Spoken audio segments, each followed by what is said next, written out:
네, 여러분 안녕하십니까? 이재명 민주당 대선 후보가 지금 심각한 문제 하나에 봉착하고 있습니다. 그것은 이른바 후보 교체론 이것입니다. 당의 일각에서 불거지고 있는 문제이기 때문에 이제 언론에서는 크게 다루고 있지는 않습니다.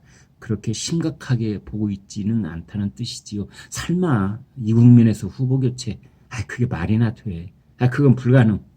이제 이렇게 보는 분위기인데, 그러나 본인으로서는 이제 여간 심각한 문제가 아닙니다. 왜냐하면은 지금 이재명 후보한테 가장 중요한 그 전략 대상이 어디라고 여러분 보십니까? 중도층, 젊은 층, 수도권, 호남, 영남, 그 어느 하나 중요치 않은 곳이 있을 텐데 있겠습니까마는. 그런데 제가 봤을 때는 이재명 후보한테 지금 가장 중요한 것은 의외로 친문 진영입니다. 문재인 대통령 지지자들, 문재인 대통령 강성 지지자들. 이건 절대 가볍게 볼 수가 없는 사안인 것이, 문재인 대통령이 어찌됐든 지지율 40% 안팎을 유지하고 있다는 그런 여론조사 결과가 지금 계속되고 있지 않습니까? 그래서 이곳을, 이 집토끼로 보이는 지지자들을, 집토끼인지 아닌지는 확실하게 모르겠습니다만, 여기에서 어떤 파열음이 들리면 이재명 후보는 사실은 기둥 밑뿌리부터 흔들리는 그런 양상을 빚을 수가 있는 것입니다. 최근에 이제 이와 관련해서 아주 중요한 발언 하나가 나왔는데요. 친문 진영의 핵심 중의 핵심인 이제 김종민 의원이 한 방송에 나와서 이렇게 말했습니다. 대통령 후보 교체론이 불거지는 배경 중의 하나로 이재명 후보의 변호사비 대납 의혹을 제보했던 이병철 씨의 사망을 말하지 않을 수가 없다. 이런 내용인데요. 이렇게 말했습니다. 얼마 전에 이병철 씨가 돌아가셨다. 그런데 이 죽음을 둘러싸고 이른바 문파, 문재인 지지자들을 말하죠. 문파 친문 핵심 지지층 사이에서 약간의 이슈가 되고 있다. 얼마나 파장이 생길지 모르겠는데 민주당으로서 해결해야 할 문제이고 저도 상당히 긴장하고 지켜보고 있다. 네, 말은 비교적 절제하고 조심스럽게 했습니다만 이제 제 눈에 탁 띄는 단어는 긴장하고 있다. 이 대목입니다. 지켜보고 있다.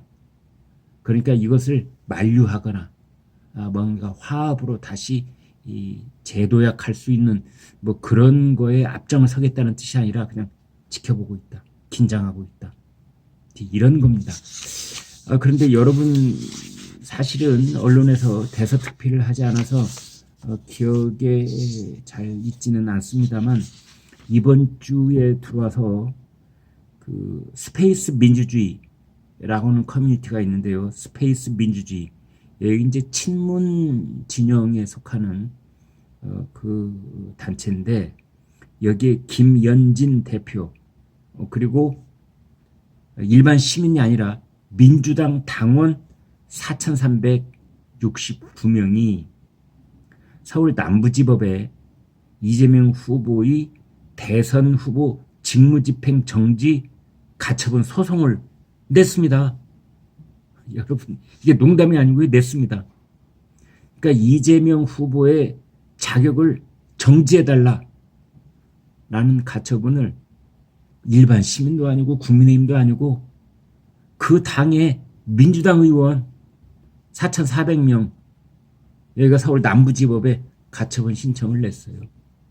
물론 이것이 인용될 가능성은 거의 없다. 이런 관측이 있습니다만, 어찌됐든 이것은 이제 보통 일이 아닌 것입니다.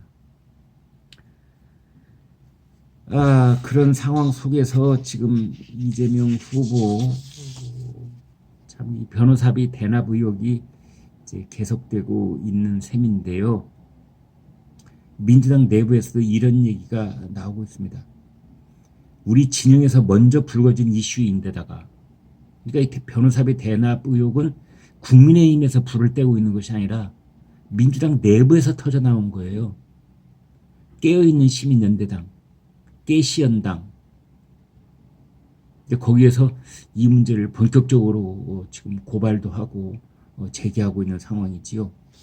우리 진영에서 먼저 불거진 이슈인데다가 이번에 숨진 그 제보자가 오랜 민주당원이었습니다.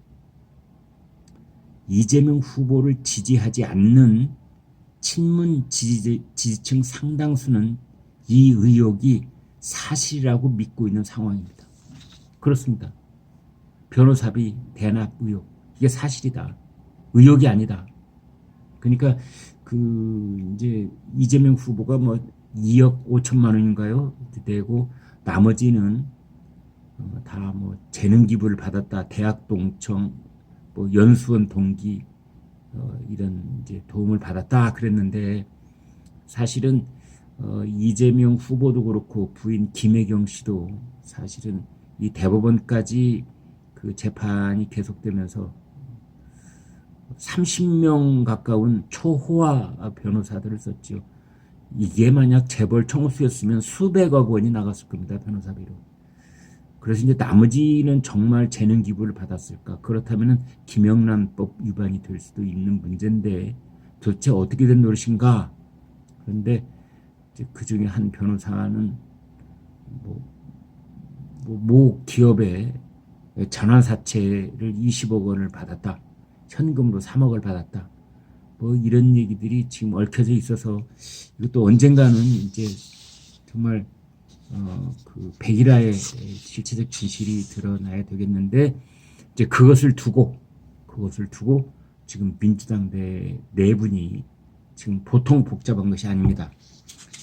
진중권 전 동양대 교수가 이제 이병철 씨를 두고 민주당을 위해서 정말 애쓴 분인데 빈소에는 찾아가 봤어야 하는 거 아니냐.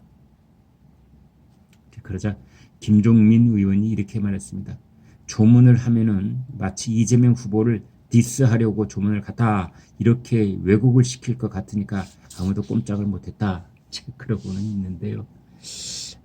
이재명 후보 입장에서는 여간 신경 쓰이는 일이 아닐 것입니다. 네, 그거 어떻게 되지? 뭐 별일이 있을까? 이제 그렇게 생각을 하고는 있지만 그러나 이게 불붙기 시작하면은 또 어디로 튈지 모르는 그런 중대한 사항 중에 하나입니다. 형수 욕설 뭐 그건 이미 다 알려져 있기 때문에 그것보다도 오히려 이 변호사비 대납 의혹 사건 서울 경기도 수원지검에서 수사를 하고 있는데 글쎄요 여러분 어떻게 보십니까? 이제 이런 상황 속에서 지금 정청래 의원 이제 이 문제도 지금 불거져 있지요. 이재명 후보 입장에서 본다면 그 정청래 의원이 이렇게 말했습니다. 이핵관 그러니까 이재명 후보의 핵심 관계자 그러니까 이재명 후보 쪽에서 사람을 보내서 나보고 탈당하라고 요구했다. 그래서 내가 거부했다. 이렇게 폭로를 해버린 겁니다. 이제 그것은 불교계의 반발 때문에 그렇습니다. 국립공원 그 다음에 그 국립공원 안에 있는 이제 몇몇 사찰들에 대해서 입장료를 받았는데 그것이 문제가 되자 정청래 의원이 지난번 국정감사에서 그 사찰을 자기네들이 뭐 봉이 김선달도 아니고 이런 식으로 봉이 김선달에게 빗대 가지고 이제 우리나라 불교교회를 둘쓰셔 놓은 거죠.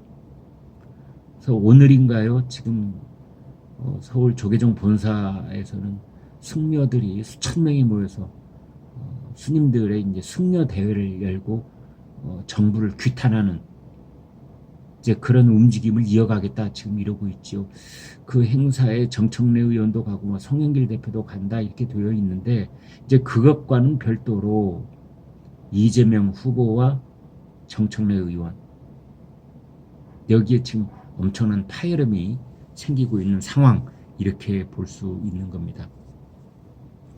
이재명 후보의 선거대책위원회 공동상황실장을 맡고 있는 조웅천 의원도 어제 정청래 의원한테 탈당하라 이렇게 선당 후사의 정신으로 탈당하라 이렇게 요구를 했습니다.